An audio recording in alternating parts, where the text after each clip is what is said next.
You know, I think outside of the world title fights, this is the biggest fight in the division right now, and you know, looking forward to March 24th.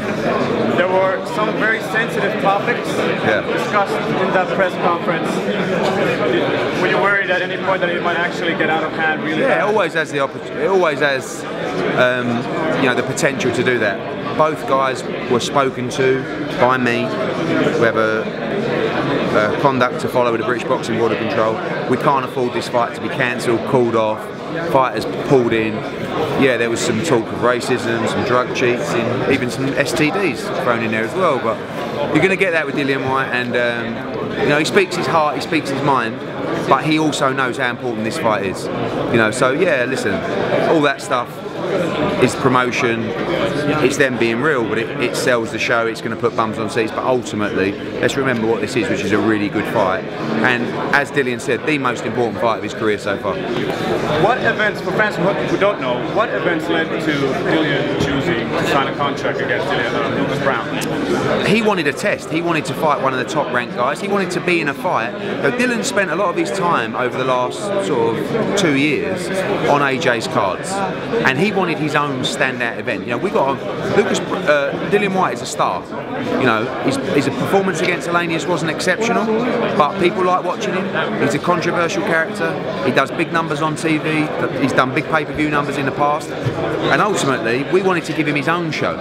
You know, we wanted to make sure that Dillian Whyte was his own star in the O2, putting bums on seats, doing big numbers on Sky. But we needed the right dance partner, and Lucas Browne was that perfect guy. One, because he brings that bad blood between them, but two, because it's a great heavyweight fight.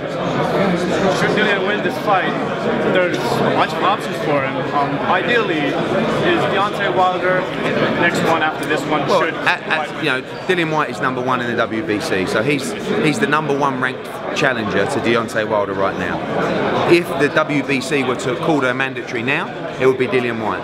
But that is going to come soon. You know, whether it's after this fight, whether it's in 6 months, at some point, Dillian Whyte is going to be the mandatory to Deontay Wilder. So he could have taken an easy fight. This is a 50-50 fight, I feel.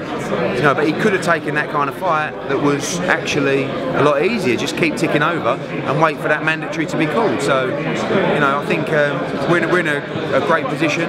But it's good news for the fans because he's actually willing to take the dangerous fights. There's also been some talk about Dillian potentially facing Anthony Joshua well, maybe not the near future, but in the near future. I mean, on all AJ's questions the other day, he was repeatedly asked about who's next if you get, and his answer is always Dillian Whyte. He wants to fight Dillian Whyte. And when I ask him about it, he says that was such a great fight. I was madness.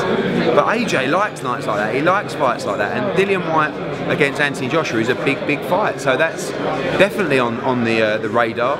I would like Dillian to fight Deontay Wilder, but of course AJ's on that collision path as well. What this fight is trying to do is to put Dillian Whyte in a position to say, it's my turn, you have to fight me, whether it's Wilder, whether it's Parker, whether it's AJ, I'm the guy who's next, and that's very important. Finally, AJ Parker press conference a couple of days ago, thoughts about that? It was great, I mean, had a bit of fun with David Higgins. Listen, this is a big fight. This is the biggest fight, outside of Joshua and Wilder, this is the biggest fight that can be made in heavyweight boxing right now. It's a unification fight. It's the first ever time in Britain that 2 world heavyweight champions have fought each other. We go on sale on Monday. It's going to do huge numbers and a great fight stylistically. 2 young, big punching, fast, undefeated heavyweight world champions. You don't get much bigger than that. You also mentioned in an interview with IFL TV, I believe, that this might be the first time you've booed. Yeah. Are you hoping? Well, maybe. We'll see. We're putting on some great shows at the moment, and we hope that continues. The booing's fine. It's part and parcel of the promotion and you know, the show. But a cheer would be nice. Eddie Hearn, thank you very much. Cheers, mate. Thank you.